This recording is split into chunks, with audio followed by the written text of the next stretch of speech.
All right, it is chick day. If you are interested in raising your own meat or even just raising chicks, even egg laying hens, this is the video for you. In true fashion, we are going with plan B here today.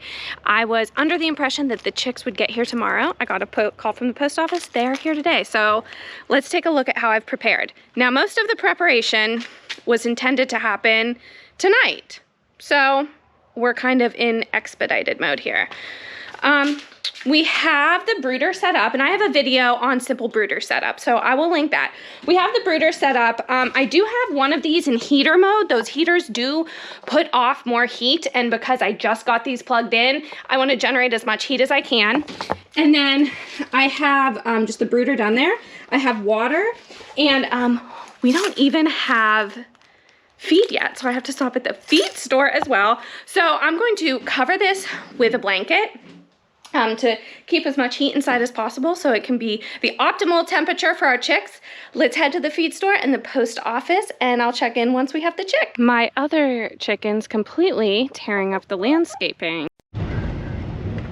Okay, we're at the post office. What threw me off a little bit is that in the past, we've gotten a call in the morning, like when the mail carrier was getting ready to come out. Obviously, they leave the chicks here, so like at that time of day, 7-ish, they call you and they say, you know, we can't, or you come pick up your birds. But it's the middle of the day, and they got here, they left Iowa yesterday at 5, and they're here already, which is a good thing, but just threw me off my routine. So let's go get the chick.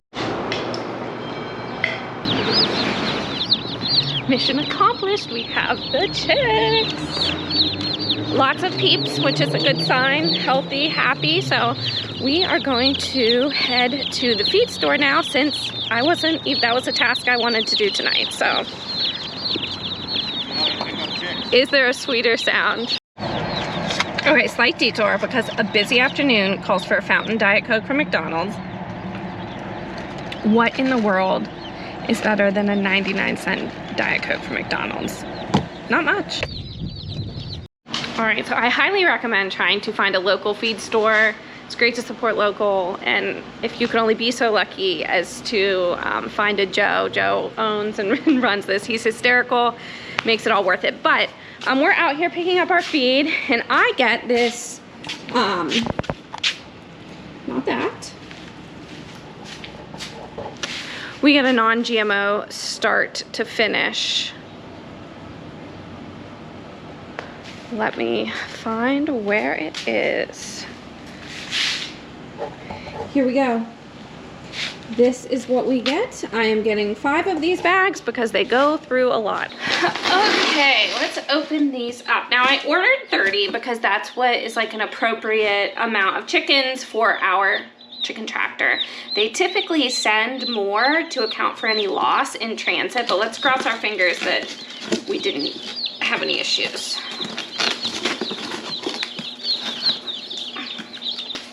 All right. They're so sweet, huddled together, looking pretty cold, so let's get them in the brooder. The first thing you do when you're putting them in the brooder is dip their beak in the water so they can get to water, know where water is. Hydration is such an important part of keeping a chick healthy, and they haven't had any food or water since they were hatched. So it's important to get them to warm food and water immediately. Okay. I'm not sure if the beak dips just were recorded. I think they might not have been, but we have 31 chicks, it appears. So they're, hey, they're fighting. They are getting used to their space, and I am going to get them some food. Excuse me.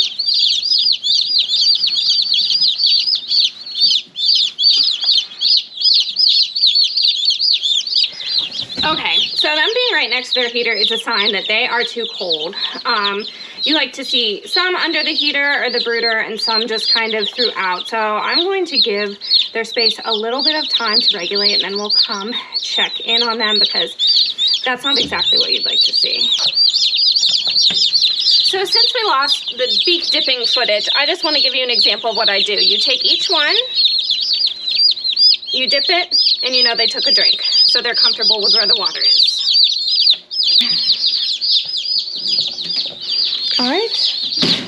Now, ideally, we would have had the brooder and the heater on last night to heat things up. We did not. So we are just going to let this, close the garage door, and let things heat up. So let's talk a little bit about what this journey is going to look like, since that was just so much chaos. So we have them set up in the brooder like you would any chicks, but their lifespan, their life cycle is going to be pretty short. This is our second year doing meat birds. Last year we did 2 rounds of 30. We keep them in the brooder for 2 weeks or until they're feathered, and depending on the weather. And then they're out in the field in a chicken tractor. I will explain that to you. And moving through pasture for the rest of their life until they're processed. We opt to go for Cornish cross. Last year we did Cornish and Red Rangers. Those are the 2 most popular meat birds. You can also do multi-purpose birds that could be egg-laying or chicken, egg-laying or meat birds, but Cornish mature really quickly in about 7 or 8 weeks, so it requires less input than breeds that take longer to mature. So that's what worked for us. If you want something more sustainable, you can certainly hatch them on your own or use hybrid breeds, but we're just going to do Cornish this year. Our plan is to do 2 rounds of 30, but we're going to do them in the spring and the fall. So my goal is to get this round done before Memorial Day and do our second batch after Labor Day to leave those summer months free of raising meat birds.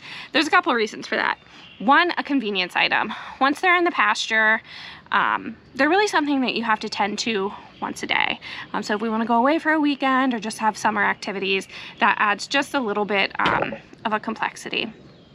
Also, in the heat of the summer isn't the best time for these chickens to be out in the sun. We thankfully didn't really have any issues with that last year. We did them in July and August, our 2 rounds, but regardless, I think this plan is going to work out for both us and the birds.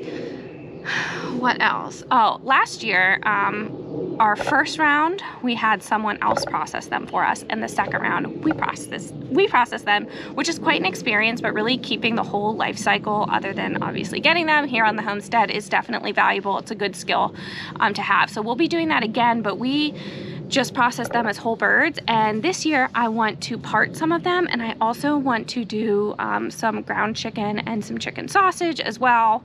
So I'm not sure exactly what I want to do with this batch in particular. So yeah, if you're looking to get started with meat birds, definitely Cornish. It's only a 7 or 8 week time commitment. I'll link my video for a simple brooder setup. You can really do it with limited input. So this is just phase 1, getting the chicks, getting them set up in the brooder. We'll kind of continue this as a series, so you can kind of go through the life cycle of what it looks like when they're out in the field, and also what you would need to process them. So if you're looking to get started and have any questions, definitely let me know. This is only our 2nd year doing this, but out of everything that we've done here, to grow and raise our own food, I definitely think the meat birds probably are the most valuable in terms of what you put in versus what you get.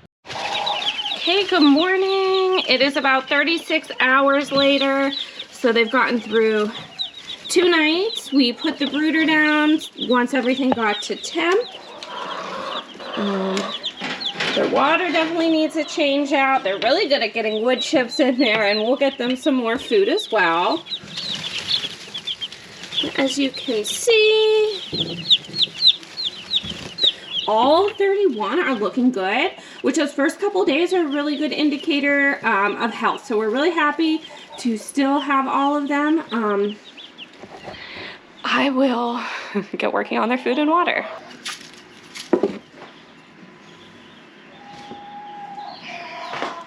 Now, that last one, you're supposed to put just a regular sized mouth jar on top, but we'll do that in a few days. They're really not eating that much right now, so it's not a necessity.